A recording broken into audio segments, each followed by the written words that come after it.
അപ്പൊ നമ്മളെ USSന്റെ നോട്ടിഫിക്കേഷൻ വന്നിട്ടുണ്ട് അല്ലെ? നമ്മൾ ഒരുപാട് കാലമായിട്ട് USS നമ്മുടെ ക്ലാസ് 7 സ്റ്റേറ്റ് ബോർഡ് അല്ലെ, സ്റ്റേറ്റിൽ പഠിക്കുന്ന സ്റ്റുഡൻസിനുള്ള എക്സാം ആയിട്ടുള്ള USSന്റെ നോട്ടിഫിക്കേഷൻ വന്നിട്ടുണ്ട്. സോ സ്റ്റുഡൻസിന് വേണ്ട കാര്യങ്ങൾ നമുക്ക് നോക്കാം അല്ലെ. നമ്മുടെ ഡേറ്റിന്റെ കാര്യം നമ്മൾ നോക്കുന്നു, സിലബസിന്റെ കാര്യം നമ്മൾ നോക്കുന്നു, അതുപോലെ പാറ്റേൺ എന്താണെന്നുള്ള കാര്യങ്ങളും നമുക്ക് എന്ത് ചെയ്യാം, നമുക്ക് ഒഫീഷ്യൽ നോട്ടിഫിക്കേഷൻ എന്തൊക്കെയാണ് വന്നിട്ടുള്ളതെന്ന് നോക്കാം. അപ്പൊ നമ്മൾ നോക്കുകയാണെങ്കിൽ നമുക്ക് ഇമ്പോർട്ടന്റ് ആയിട്ട് നമ്മൾ അറിഞ്ഞിരിക്കേണ്ട അറിഞ്ഞിരിക്കേണ്ട കാര്യങ്ങൾ നമുക്ക് നോക്കാം. സോ നമ്മുടെ നോട്ടിഫിക്കേഷനിൽ നമ്മുടെ ഡേറ്റ് എന്ന് പറഞ്ഞിട്ടുള്ളത് ഫെബ്രുവരി 2025 ഫെബ്രുവരി 27. സോ നിങ്ങൾക്ക് അറിയാം കഴിഞ്ഞ വർഷത്തെ പോലെ സിമിലർ ആയിട്ടുള്ള ഒരു പാറ്റേണും കാര്യങ്ങളൊക്കെ തന്നെയാണ് വരുന്നത്. അതുപോലെ നമ്മുടെ സമയം എന്ന് പറഞ്ഞാൽ പേപ്പർ 1 രാവിലെ 10:15 മുതൽ 12 മണി വരെ, അതായത് ഒരു ഫുൾ ഡേ ആണ് നമ്മുടെ USS എക്സാം നടക്കുക. രാവിലെ ഒരു പേപ്പർ ഉണ്ടാവും, ഉച്ചയ്ക്ക് ശേഷം ഒരു 10-15 മിനിറ്റ്, അതായത് ആദ്യത്തെ 15 മിനിറ്റ് കൂൾ ഓഫ് ടൈം ഉണ്ട്. അത് കഴിഞ്ഞ് നിങ്ങൾ എന്താണ് നമ്മുടെ 1.5 മണിക്കൂർ എക്സാം ഉണ്ടാവും. ദെൻ നമ്മുടെ ഉച്ചയ്ക്ക് ശേഷം നമ്മുടെ പേപ്പർ 2 ഡിഫറെന്റ് ആയിട്ടുള്ള സബ്ജക്റ്റുകളാണ്. അതുപോലെ തന്നെ എല്ലാ സബ്ജക്റ്റിനും ചോദ്യം ഉണ്ട് അല്ലെ, എല്ലാ സബ്ജക്റ്റിനും ചോദ്യങ്ങളുണ്ട്. സോ നമുക്ക് അതിന്റെ ഡീറ്റെയിൽ കാര്യങ്ങളൊക്കെ നമ്മൾ നോക്കാം എങ്ങനെയാണ്. അതിനു മുമ്പ് നമ്മൾ അറിഞ്ഞിരിക്കേണ്ട ഇതിന് ആരാണ് എഴുതാൻ. നമ്മൾ 7 പഠിക്കുന്ന എല്ലാവർക്കും USS എഴുതാൻ പറ്റില്ല.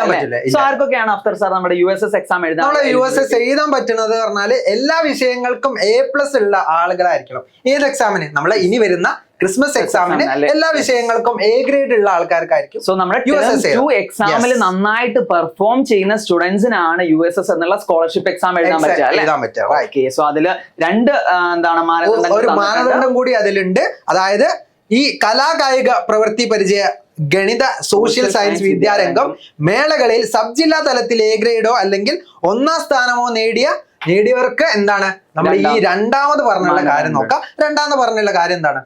സോ രണ്ടാമത് പറഞ്ഞുള്ളത് ഭാഷാ വിഷയങ്ങളുടെ 2 പേപ്പറിൽ A ഗ്രേഡും 1 B ഗ്രേഡും അല്ലെ. അപ്പൊ ആദ്യം നമ്മൾ പറഞ്ഞ എന്താണ്, എല്ലാ വിഷയങ്ങളിലും A ഗ്രേഡ് നേടിയവർക്ക് എന്ത് ചെയ്യാം, നമ്മുടെ USS സ്കോളർഷിപ്പിന് എഴുതാൻ അർഹരാണ്.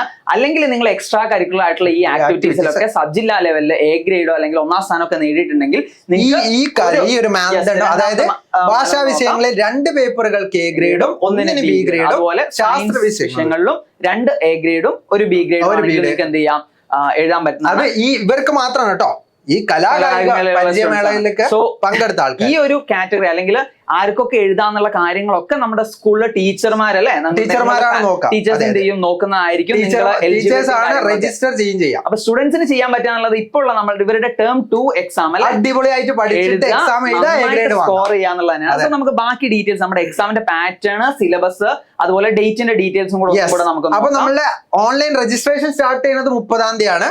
അതേപോലെ തന്നെ 15-ാം തീയതി വരെയാണ് അതിന്റെ, അതായത് 30-ാം തീയതി ഡിസംബർ 30 മുതൽ ജനുവരി 15 വരെയാണ് രജിസ്ട്രേഷൻ വേണ്ടത്. ഇത് നിങ്ങളൊന്നും ചെയ്യേണ്ട, നിങ്ങൾ സ്കൂളിലുള്ള ആളുകൾ എന്ത് ചെയ്യണം, രജിസ്റ്റർ ചെയ്യും. ഈ കാര്യങ്ങൾ നിങ്ങൾ എന്ത് ചെയ്യണം, നിങ്ങൾ രജിസ്റ്റർ ആയിട്ടുണ്ടോ നിങ്ങൾ എന്ത് ചെയ്യണം, ചെക്ക് ചെയ്യണം. ടേം 2 എക്സാം അതിന്റെ റിസൾട്ട്സ് ഒക്കെ വന്നു കഴിഞ്ഞാൽ നിങ്ങൾ എന്ത് ചെയ്യാം, സ്കൂളിൽ നിങ്ങൾക്ക് അന്വേഷിക്കാം. ആൻഡ് നമ്മൾക്ക് എന്താണ് നമ്മുടെ പരീക്ഷയുടെ സിലബസും സ്വഭാവം, ഓക്കെ, പരീക്ഷയുടെ സിലബസ് ആൻഡ് പാറ്റേൺ എങ്ങനെയാണ് നമുക്ക് നോക്കാം. ആൻഡ് നിങ്ങൾക്ക് അറിയാം നമ്മൾ 7ാം ക്ലാസ്സിലാണ് പഠിക്കുന്നത്. സോ USS പരീക്ഷയ്ക്ക് എന്താണ് നമ്മുടെ 7ാം ക്ലാസ്സിലെ മുഴുവൻ പാഠഭാഗങ്ങളും ഉൾപ്പെടുത്തിയിട്ടുണ്ട്. സോ ഒരു കോമ്പറ്റീറ്റീവ് ആയിട്ടുള്ള ഒരു പരീക്ഷയാണ്. നിങ്ങൾ എന്താണ് നന്നായിട്ട് സ്കോർ ചെയ്യാൻ പറ്റണം എന്നുള്ള, അല്ലെങ്കിൽ ഒരു ഡിഫറെന്റ് ടൈപ്സ് ഓഫ് ക്വസ്റ്റ്യൻസ് ഒക്കെ വരും. നമ്മുടെ ഡയറക്റ്റ് ആയിട്ടുള്ള ചോദ്യങ്ങൾ അല്ലാത്ത ഒരു പരീക്ഷയാണ്. സോ നമ്മൾ 7ലെ എല്ലാ പാഠഭാഗങ്ങളും ഉണ്ടാവും. പ്ലസ് നമ്മൾ 5ലും 6ലും പഠിച്ച ബേസിക് ആയിട്ടുള്ള കാര്യങ്ങൾ അപ്ലൈ ചെയ്യാനുണ്ടാവും അല്ലെ. ഓക്കെ, സോ ബേസിക് ആയിട്ടുള്ള സിലബസ് എന്ന് പറഞ്ഞാൽ നമ്മുടെ 7th സിലബസ് അതിലെ മൊത്തം ചാപ്റ്റേഴ്സും വരുന്നതാണ്. Okay, yes. അതേപോലെ തന്നെ നമ്മുടെ എക്സാം വരുന്നത് ഒബ്ജക്റ്റീവ് ടൈപ്പ് ആണ്. അതേപോലെ തന്നെ നമുക്ക് ഇതിന്റെ റിലയബിലിറ്റി ഒക്കെ, അതായത് വിശ്വാസ്യത നിലനിർത്താൻ വേണ്ടിയിട്ട് മൾട്ടിപ്പിൾ ചോയ്സ് ടെസ്റ്റ് ആയിട്ടാണ് നടത്തുന്നത്. നമ്മുടെ സ്കൂളിൽ ടേം എക്സാംസ് ഒക്കെ എഴുതുമ്പോൾ നമുക്കറിയാം എന്താണ് ഡിസ്ക്രിപ്റ്റീവ് എക്സാം ആണ് ക്വസ്റ്റ്യൻ. അതുപോലെ നമ്മൾ എന്താണ് വിവരണമായിട്ട് നമ്മൾ എന്താണ് ഡിസ്ക്രിപ്റ്റീവ് ആയിട്ട് മുഴുവൻ എഴുതണം. പക്ഷെ ഇതൊരു മൾട്ടിപ്പിൾ ചോയ്സ് ടെസ്റ്റ് ആണ്. എല്ലാ ക്വസ്റ്റ്യനും 4 ഓപ്ഷൻസ് ഉണ്ടാവും. അതിലൊന്ന് കറക്റ്റ് ഓപ്ഷൻ ആയിരിക്കും. അത് മാർക്ക് ചെയ്യാനാണ് നമുക്ക് നമ്മുടെ എക്സാമിന്റെ പാറ്റേണിലേക്ക് പോയി നോക്കാം അല്ലെ. എക്സാമിന്റെ പാറ്റേണിലേക്ക് എങ്ങനെയാണ് വിഷയങ്ങൾ, അതായത് പേപ്പർ 1 ഏതാണ്, പേപ്പർ 2 ഏതാണ് നോക്കാം. പേപ്പർ 1 വരുന്നത് 1ാം ഭാഷയും ഗണിതവുമാണ്. 1ാം ഭാഷ, ഗണിതം, ഭാഷാ വിഷയങ്ങളാണ് വരുന്നത്. 2 ലാംഗ്വേജുകൾ നിങ്ങൾക്ക് ഉണ്ടാവും. 1ാം ഭാഷ അല്ലെങ്കിൽ പിന്നെ എന്താണ് ഭാഗം 2, ഭാഗം 1 ഉണ്ട്. പിന്നെ നമ്മുടെ മാത്തമാറ്റിക്സ് അല്ലെ, ഗണിതം കൂടിയാണ് വരുന്നത്. സോ പേപ്പർ 1 1ാം ഭാഷ എന്ന് പറഞ്ഞാൽ നിങ്ങൾ സ്കൂളിൽ സെലക്ട് ചെയ്ത മലയാളം, കന്നഡ, അതായത് അറബി വരാം, ചിലപ്പോൾ ഉറുദു, സംസ്കൃതം, ഇതൊക്കെ ഈ ലാംഗ്വേജസ് ഒക്കെ എന്താണ് വരാൻ ചാൻസ് ഉണ്ട്. ഇനി നിങ്ങൾ ഏതാണ് സെലക്ട് ചെയ്തത് അതായിരിക്കും വരാം. ഇനി 1ാം ഭാഷ, അതായത് 1ാം ഭാഷ ഭാഗം 2, അതായത് അടിസ്ഥാന പാഠാവലി മലയാളം ആണെങ്കിൽ മലയാളം, കന്നഡയാണെങ്കിൽ കന്നഡ, തമിഴ് ആണെങ്കിൽ അതായത് കന്നഡ കുറച്ചുകൂടി കാസർഗോഡ് ആ റീജിയനിൽ തമിഴ് കുറച്ചുകൂടി പാലക്കാട് ആ റീജിയനിൽ ആൾക്കാർക്ക് കൂടുതൽ സ്റ്റുഡൻസ് മലയാളം ആയിരിക്കാം. പക്ഷെ നമ്മുടെ പേപ്പർ 1 ഇമ്പോർട്ടന്റ് ആയിട്ട് നമ്മൾ ശ്രദ്ധിക്കേണ്ട ഒന്നാം ഭാഷ, രണ്ടാം ഭാഷ, രണ്ട് ലാംഗ്വേജിൽ നമ്മൾ സ്കോർ ചെയ്യണം. പക്ഷേ നമ്മുടെ മാത്തമാറ്റിക്സ് വളരെ ഇമ്പോർട്ടന്റ് ആണ്. ആ പാർട്ട് പേപ്പർ 1 പാർട്ട് സി ആയിട്ടാണ് ഗണിതം വരുന്നത്, അല്ലെങ്കിൽ മാത്തമാറ്റിക്സ് വരുന്നത്. സോ നമ്മുടെ പേപ്പർ 2 നോക്കാം. പേപ്പർ 2 ഇംഗ്ലീഷ്, ശാസ്ത്രം, സാമൂഹ്യ ശാസ്ത്രം, അതായത് ഇംഗ്ലീഷ് നമ്മൾ ബേസിക് സയൻസ്, സോഷ്യൽ സയൻസ് എന്നുള്ള സബ്ജക്റ്റുകളാണ് വരുന്നത്. സോ നമുക്ക് ഇതിലൊക്കെ എത്ര വീതം ക്വസ്റ്റ്യൻസ് ആണ് വരുന്നത് എന്നുള്ള കാര്യങ്ങളൊന്നും നമുക്ക് നോക്കാം. അതിൽ ഒന്നാമത്തെ പേപ്പറിൽ, അതായത് പേപ്പർ 1 വരുന്നത് 50 ക്വസ്റ്റ്യൻ ആണ് ടോട്ടൽ വരുന്നത്. അപ്പം പേപ്പർ 1 50 ക്വസ്റ്റ്യനിൽ എങ്ങനെയാണ് ആദ്യത്തെ 15 ക്വസ്റ്റ്യൻ വരാ നമ്മളുടെ ഒന്നാം ഭാഷ, അതായത് നമ്മളെ ഒന്നാം ഭാഷയുടെ പാർട്ട് എ ടി എന്ന് പറഞ്ഞാൽ, അതായത് നമ്മൾ ആദ്യത്തെ ഭാഷ, അതായത് അതാണ് എന്താ വരുന്നത്. ഇനി നമ്മളുടെ അടിസ്ഥാന പാഠാവലി, അതായത് ബേസിക് ആയിട്ടുള്ള ഒരു നമ്മുടെ ലാംഗ്വേജ് എന്ന് പറയുന്നത് അതാണ്. അതിൽ നിന്നാണ് അടുത്ത 10 ചോദ്യം വരാം. 15 ചോദ്യം ഉണ്ട്. പക്ഷെ 10 ചോദ്യം എന്താണ്, 10 ചോദ്യം ഉത്തരങ്ങൾ മാത്രമേ എന്തേ ഉള്ളൂ പരിഗണിക്കുള്ളൂ. ഇതും അങ്ങനെ തന്നെയാണ്. ആദ്യത്തെ എല്ലാ ചോദ്യങ്ങൾക്കും എന്താണ് 15ലും 15 എന്ത് ചെയ്യും, ഇതില് വാല്യൂ ചെയ്യും. ഇതില് 15 എണ്ണത്തിൽ 10 കറക്റ്റ് ആയിട്ട് എഴുതിയാൽ മതി. അതായത് ഈ സെക്ഷനിൽ 10 കറക്റ്റ് ആയ അടുത്ത സെക്ഷനിലേക്ക് പോവാം അല്ലേ. അടുത്തത് നമ്മുടെ ഗണിതം. ഇതാണ് ഏറ്റവും ഇമ്പോർട്ടന്റ് ആയിട്ട് നോക്കേണ്ടത്. 20 ക്വസ്റ്റ്യനുകൾ ഉണ്ടാവും. 20 ക്വസ്റ്റ്യനും എന്താണ് എല്ലാ ചോദ്യങ്ങളും ഉത്തരം. അപ്പം വെയിറ്റേജ് കൂടിയ ഒരു സെക്ഷൻ ആണ് നമ്മുടെ മാത്സ് എന്നുള്ളത്. എല്ലാവരും പറയും നമ്മുടെ മാത്സിൽ കുറച്ച് എന്താണ് ടഫ് ആണോ എന്ന കാര്യം. അതിനുള്ള ക്ലാസ്സുകളൊക്കെ നമ്മുടെ ചാനലിൽ വരുന്നതായിരിക്കും. നമുക്ക് അവസാനം അതിന്റെ ഡീറ്റെയിൽസ് ഒക്കെ പറയാം. സോ ഇനി നമ്മുടെ രണ്ടാമത്തെ പേപ്പർ, ഒന്നാമത്തെ പേപ്പറിൽ നമ്മൾ കണ്ടു 50 ചോദ്യങ്ങളാണുള്ളത്. അതിൽ ഭാഷയും ഗണിതവും 45 ചോദ്യങ്ങൾ മസ്റ്റ് ആയിട്ട് അറ്റൻഡ് ചെയ്യുക. 45 മാർക്കിനാണ് ആ പേപ്പർ വരുന്നത്. രണ്ടാമത്തെ പേപ്പർ എടുത്താൽ പാർട്ട് എ ഇംഗ്ലീഷിൽ 15 ചോദ്യങ്ങളാണുള്ളത്. എല്ലാ ചോദ്യങ്ങൾക്കും നിങ്ങൾ ആൻസർ എഴുതണം. അതായത് 15 മാർക്ക് ഈ സെക്ഷനിൽ നിന്ന് സ്കോർ ചെയ്യാൻ പറ്റും. പാർട്ട് ബി വരുന്നത് ബേസിക് സയൻസ് ആണ്. ബേസിക് സയൻസിൽ ഇപ്പൊ നിങ്ങൾ ഹയർ ആയിട്ട് പഠിക്കുമ്പോൾ ഫിസിക്സ്, കെമിസ്ട്രി, ബയോളജി ഡിവിഷൻസ് ഒക്കെ ഉണ്ടാവും. പക്ഷെ ബയോളജി അല്ലെങ്കിൽ നമ്മൾ ബേസിക് സയൻസ് ആണ് പഠിക്കുന്നത്. ഓക്കെ, അതിൽ 20 ചോദ്യങ്ങളിൽ ശരി ഉത്തരം എഴുതുന്ന 15 ചോദ്യങ്ങൾ. സോ ഇതിൽ നമ്മൾ 20ൽ 15 ക്വസ്റ്റ്യൻസ് കറക്റ്റ് ആക്കിയാൽ മതി. പക്ഷേ ഇംഗ്ലീഷിൽ ആകെ 15 ചോദ്യം എഴുതണം. ആൻഡ് സാമൂഹ്യ ശാസ്ത്രത്തിൽ 20 ചോദ്യങ്ങളുണ്ട്. ശരിയായി എഴുതുന്ന 15 ചോദ്യങ്ങൾ, വീണ്ടും 15. സോഷ്യലിലും അങ്ങനെ തന്നെയാണ്. 20 ക്വസ്റ്റ്യൻ ഉണ്ടാവും. 15 ഇവിടെയും 45 മാർക്ക് അല്ലെ. ഇവിടെ ടോട്ടൽ 55 ചോദ്യങ്ങളുണ്ട്. 45 ചോദ്യങ്ങൾക്ക് ആൻസർ ചെയ്യണം. സോ ഫസ്റ്റ് പാർട്ടിനും സെക്കൻഡ് പാർട്ടിനും സെയിം വെയിറ്റേജ് ആണ് അല്ലെ. 45 മാർക്കിനാണ് ടോട്ടൽ. ഒരു പേപ്പറിന് 90 മിനിറ്റ് ആയിരിക്കും സമയം. അതായത് 1.5 മണിക്കൂർ ആയിരിക്കും പേപ്പർ 1ഉം പേപ്പർ 2ഉം. അതായത് രാവിലെ പേപ്പർ 1ഉം ഉച്ചക്ക് പേപ്പർ 2 ആയിരിക്കും. നമ്മൾ 45 ചോദ്യം ചെയ്യാൻ ഒരു 2 മിനിറ്റ്, ഒരു ക്വസ്റ്റ്യൻ 2 മിനിറ്റ് വെച്ച് കിട്ടും അല്ലെ. ഒരു പേപ്പറിന് 1.5 മണിക്കൂർ ആണെങ്കിൽ ഒരു ക്വസ്റ്റ്യന് 2 മിനിറ്റ് ആയതുകൊണ്ട് ഈസി നമുക്ക് ക്രാക്ക് ചെയ്യാൻ പറ്റും. സോ ഇതിപ്പോ നമ്മൾ തൊട്ട് മുന്നേ പറഞ്ഞ പോലെ 50 ചോദ്യങ്ങളുണ്ട്. പക്ഷെ അതിൽ പരമാവധി നമ്മൾ സ്കോർ ചെയ്യാൻ പറ്റുന്നത് 45 മാർക്കാണ്. 90 മിനിറ്റ് ആണ് നമ്മുടെ ടെസ്റ്റ് വരുന്നത്. സിമിലർ ആയിട്ട് നമ്മുടെ രണ്ടാമത്തെ പേപ്പറിലും 55 ചോദ്യമുണ്ട്. വീണ്ടും നമ്മൾ 45 ആണ് മാക്സിമം മാർക്ക്. അങ്ങനെ പാർട്ട് 1ൽ നിന്ന്, അതായത് പേപ്പർ 1ൽ നിന്ന് 45ഉം പേപ്പർ 2ൽ നിന്ന് 45ഉം, അങ്ങനെ ഒട്ടാകെ 90 മാർക്കിനായിരിക്കും നമ്മുടെ എക്സാം ഉണ്ടാവും. ഇനി 90 മാർക്കിലായിരിക്കും നമ്മുടെ ചോദ്യങ്ങൾ. 90 ചോദ്യങ്ങൾക്ക് മാത്രമേ നമ്മൾ ഉത്തരം എഴുതേണ്ടതുള്ളൂ. പക്ഷെ നമുക്ക് അതിൽ കൂടുതൽ അറ്റൻഡ് ചെയ്യാവുന്നതാണ്. നെഗറ്റീവ് മാർക്ക് ഇല്ല. അതാണ് എന്ത് അടുത്ത ഭാഗത്ത് പറയുന്നത്.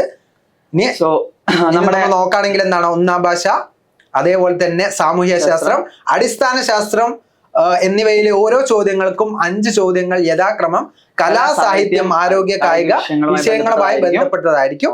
ഗണിതത്തിന്റെ ചോദ്യത്തിൽ നമ്മൾ മെന്റൽ എബിലിറ്റി, റീസണിംഗ്, അത് നമ്മൾ കൂടുതലായിട്ട് നമ്മൾ വീഡിയോസിൽ വരുമ്പോൾ നമ്മൾ പറയാം വരുന്നതാണ്. സോ നമ്മൾ ബേസിക് ആയിട്ട് മനസ്സിലാക്കുന്നത് നമ്മുടെ എക്സാം, ഏതൊരു കോമ്പറ്റേറ്റീവ് എക്സാം എഴുതുമ്പോൾ എക്സാമിന്റെ പാറ്റേൺ എന്താണ്, ഏതൊക്കെ സബ്ജക്റ്റുകളിൽ നിന്ന് ചോദ്യം വരുന്നു, എത്ര വെയിറ്റേജ് ഉണ്ട്, ഏറ്റവും കൂടുതൽ നമ്മൾ പഠിക്കേണ്ടത് ഏതാണ്. ഇപ്പൊ സാർ പറഞ്ഞ പോലെ അതനുസരിച്ചാണ് നമ്മൾ പ്രിപ്പയർ ചെയ്യേണ്ടത് അല്ലെ. അപ്പൊ അതിന് ഡീറ്റെയിൽ ആയിട്ടുള്ള ക്ലാസ്സും കാര്യങ്ങളൊക്കെ നമ്മളുടെ ചാനലിൽ വരുന്നതാണ്.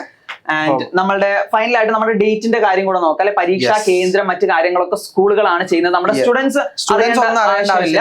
അതുപോലെ ഇമ്പോർട്ടന്റ് ആയിട്ടുള്ള കാര്യം, OMR ഷീറ്റിലാണ് എക്സാം നടക്കുക. OMR ഷീറ്റ് എന്ന് പറഞ്ഞാൽ നിങ്ങൾക്ക് എന്തുണ്ടാവും, 4 ഓപ്ഷൻസ് മാർക്ക് ചെയ്യാനുള്ള കോളം ഉണ്ടാവും. കറക്റ്റ് ആയിട്ടുള്ള ഓപ്ഷന് ചുറ്റും നിങ്ങൾ എന്ത് ചെയ്യുക, കറുപ്പിക്കുക. അതിനുള്ള ഡീറ്റെയിൽസ് ഒക്കെ നിങ്ങൾക്ക് ഇതിൽ കാണാൻ പറ്റുന്നതാണ്. അതുപോലെ നമ്മൾ ഇതിന്റെ ലിങ്ക് നമുക്ക് താഴെ പ്രൊവൈഡ് ചെയ്യാം. നമ്മുടെ ഡിസ്ക്രിപ്ഷനിൽ നമ്മുടെ നോട്ടിഫിക്കേഷൻ ലിങ്ക് നമ്മൾ പ്രൊവൈഡ് ചെയ്യുന്നതാണ്. ഇപ്പൊ സ്കൂളുകളിൽ ഇപ്പൊ നടക്കുന്നുണ്ട്, സാറ്റ് എക്സാം ഒക്കെ നടക്കുന്നുണ്ട്, സയൻസ് ആപ്റ്റിറ്റ്യൂഡ് ടെസ്റ്റ്, അതായത് സ്കൂളില് ആപ്റ്റിറ്റ്യൂഡ് ടെസ്റ്റ് ഒക്കെ ചെയ്യുന്നുണ്ട്. അതേ സെയിം പാറ്റേൺ, അതേപോലെയുള്ള OMR ഷീറ്റിൽ തന്നെയാണ് നമ്മള് എക്സാം നടക്കുന്നത്. അതുപോലെ തന്നെ നമ്മുടെ എക്സാം എന്ന് പറഞ്ഞാൽ നമ്മൾ സ്കൂളിലുള്ള പോലെ നമ്മൾ എല്ലാ ചോദ്യങ്ങളും എഴുതി എല്ലാം മാർക്ക് ചെയ്യാന്നുള്ളതല്ല അല്ലെ. അതായത് ഒരു കോമ്പറ്റേറ്റീവ് എക്സാം ആണ്, അതിന്റെ ഒരു ടഫ് ആയിട്ടുള്ള ഒരു ക്വസ്റ്റ്യൻസ് ഒക്കെ വരുന്നതാണ്. സോ ഇതിൽ സ്കോളർഷിപ്പ് ലഭിക്കുന്നത് 90 ക്വസ്റ്റ്യൻസ് ആണുള്ളത്. അതായത് 90 മാർക്കിനാണ് എക്സാം നടക്കുന്നത്. അതിൽ 70% മാർക്ക് കിട്ടിയാൽ നമുക്ക് എന്ത് ചെയ്യാം, സ്കോളർഷിപ്പ് ലഭിക്കുന്നതാണ്. 70% എന്ന് പറയുമ്പോൾ 63 മാർക്ക്, അതായത് 63 സ്കോർ ചെയ്യുന്നവർക്ക് എന്താണ് സ്കോളർഷിപ്പ് ലഭിക്കുന്നത്. ഈ പരീക്ഷയിൽ പ്രത്യേകമായിട്ട് നമ്മൾ നോട്ട് ചെയ്യേണ്ടത് നെഗറ്റീവ് മാർക്ക് ഇല്ല. നമുക്ക് ഏത് ക്വസ്റ്റ്യൻ അറ്റൻഡ് ചെയ്യാം, പക്ഷെ നമുക്ക് ഉത്തരം തെറ്റാണെങ്കിൽ നെഗറ്റീവ് മാർക്ക് ഇല്ല. സോ നമുക്ക് സംശയമുള്ള ചോദ്യം എന്ത് ചെയ്യാം, നമുക്ക് മാർക്ക് നമുക്ക് കിട്ടുകയാണെങ്കിൽ ഒരു മാർക്ക് കിട്ടും. അതുപോലെ നെഗറ്റീവ് മാർക്ക് ഇല്ലാത്തൊരു എക്സാം ആണ്. ആൻഡ് ഇതിൽ പ്രതിഭാധനരായ സ്റ്റുഡൻസ്, അതായത് കുറച്ച് കുട്ടികൾ ഗിഫ്റ്റഡ് സ്റ്റുഡൻസ് ആയിട്ട് തിരഞ്ഞെടുക്കും. അത് ഏകദേശം 40 സ്റ്റുഡൻസിനാണ് ഓരോ വർഷവും തിരഞ്ഞെടുക്കുന്നത്. അത് ഓരോ കാറ്റഗറി വൈസ് ആയിട്ട് തിരിച്ചിട്ടുള്ള ഒരു കണക്കാണ്. പൊതുവെ പറഞ്ഞാൽ ആ ജില്ലയിലുള്ള ടോപ്പ് മാർക്സ് നേടുന്ന 40 കുട്ടികൾ. സോ ഇനി നമുക്ക് ജസ്റ്റ് അതിന്റെ ഡേറ്റും കൂടെ ഒന്ന് നോക്കാനേ ഉള്ളൂ. ബാക്കി നിർദ്ദേശങ്ങളൊക്കെ നിങ്ങളുടെ സ്കൂളുകൾക്ക് നടത്താനുള്ള ഡീറ്റെയിൽസ് ആണുള്ളത്. സോ ഡേറ്റ് നോക്കിയാൽ നിങ്ങൾക്ക് ഇപ്പൊ സ്കൂളിൽ ടേം എക്സാമും കാര്യങ്ങളൊക്കെ നടക്കുകയായിരിക്കും. അതിന് നന്നായിട്ട് സ്കോർ ചെയ്യുക, അതിന്റെ മാർക്സ് ഒക്കെ ബേസ് ചെയ്തിട്ടാണ് നിങ്ങളുടെ സെലക്ഷൻ എടുക്കുന്നത്. ആൻഡ് നിങ്ങളുടെ ജനുവരി സ്റ്റാർട്ടിങ് അല്ലെ 30 ഡിസംബർ ലാസ്റ്റ് മുതൽ ജനുവരി പകുതി വരെയുള്ള രജിസ്ട്രേഷൻ നിങ്ങളുടെ സ്കൂൾ ചെയ്യുന്നതാണ്. അപ്പൊ നിങ്ങളുടെ സ്കൂളിൽ നിന്ന് എന്താണ് ഉറപ്പുവരുത്തണം, നിങ്ങൾ രജിസ്റ്റർ ചെയ്തിട്ടുണ്ടോ, ചെയ്ത സ്റ്റുഡന്റ് ആണോന്ന്. അതെ. സോ ഇനി നമുക്ക് ഇമ്പോർട്ടന്റ് ആയിട്ട് നമ്മുടെ സ്റ്റുഡൻസിന് ചെയ്യാനുള്ള എന്താണ്, പ്രിപ്പയർ ചെയ്യാന്നുള്ളതാണ്. സോ അതിനു വേണ്ടി നമ്മുടെ X&Y എക്സ്ക്ലൂസീവ് ആയിട്ട് എന്താണ് USS ഒരു കമ്മ്യൂണിറ്റി സ്റ്റാർട്ട് ചെയ്തിട്ടുണ്ട്. സോ നിങ്ങൾക്ക് കമ്മ്യൂണിറ്റിയിലൂടെ ക്ലാസ്സുകൾ, ലൈവുകൾ, അതുപോലെ നമുക്ക് ഗെയിമിലൂടെ ഒക്കെ നമുക്ക് പഠിക്കാം അല്ലെ. സോ അതിനുള്ള ഡീറ്റെയിൽസ് മുഴുവൻ നമ്മുടെ ചാനലിൽ വരുന്നതായിരിക്കും. അതിനുവേണ്ടി നമ്മുടെ വാട്സ്ആപ്പ് കമ്മ്യൂണിറ്റിയിൽ ജോയിൻ ചെയ്താൽ നിങ്ങൾക്ക് ഓരോ ഡേയ്സിലും എന്തൊക്കെ പ്രിപ്പയർ ചെയ്യണം, ഏതൊക്കെ ക്വസ്റ്റ്യൻസ് ആണ്, അതുപോലെ അതിൽ ഒരുപാട് ക്യൂസസും കാര്യങ്ങളൊക്കെ അതിൽ വരും. അതേപോലെ തന്നെ നമ്മുടെ USSന് വരുന്ന ഒരുപാട് ക്വസ്റ്റ്യനുകൾ എന്ത് ചെയ്യും, നമ്മുടെ വാട്സ്ആപ്പ് കമ്മ്യൂണിറ്റിയിൽ നമ്മൾ ഇടുന്നതാണ്. അതിൽ വാട്സ്ആപ്പ് കമ്മ്യൂണിറ്റിയിൽ ഇതുവരെ നിങ്ങൾ ജോയിൻ ചെയ്തിട്ടില്ലെങ്കിൽ നമ്മൾ ഡിസ്ക്രിപ്ഷൻ ബോക്സിൽ ഉണ്ടാവും എന്ത് അതുപോലെ നമ്മുടെ ഫെബ്രുവരി 27 ഡേറ്റ്. ഒരു 70ഓളം ഡേയ്സ് ആണ്, 70ഓളം ദിവസമാണ്. സോ നമ്മുടെ X&Y എന്തായാലും USS പ്രിപ്പറേഷൻ കാര്യങ്ങളൊക്കെ സ്റ്റാർട്ട് ചെയ്ത് കഴിഞ്ഞു. നിങ്ങളും നമ്മളുടെ കൂടെ തന്നെ പ്രിപ്പയർ ചെയ്യാൻ. നമുക്ക് എന്തായാലും ഈ പ്രാവശ്യം USS ക്രാക്ക് ചെയ്യണം. നമ്മളെ സ്റ്റുഡൻസ്, നമ്മളെ ഈ വീഡിയോ കാണുന്ന ഓരോ സ്റ്റുഡന്റിനും എന്ത് ചെയ്യണം, USS കിട്ടുന്നതാണ്. സോ അതിന് വേണ്ടിയുള്ള ഡീറ്റെയിൽസും കാര്യങ്ങളൊക്കെ നമ്മുടെ ചാനലിൽ വരുന്നതാണ്. സോ നമ്മുടെ വാട്സ്ആപ്പ് കമ്മ്യൂണിറ്റിയിലും ജോയിൻ ചെയ്യുക. അതുപോലെ തന്നെ നമ്മുടെ ചാനലും സബ്സ്ക്രൈബ് ചെയ്താൽ എന്താണ് നമുക്ക് ടൈം ടു ടൈം ആയിട്ട് ഡീറ്റെയിൽസും കാര്യങ്ങളൊക്കെ അറിയാൻ പറ്റുന്നതായിരിക്കും.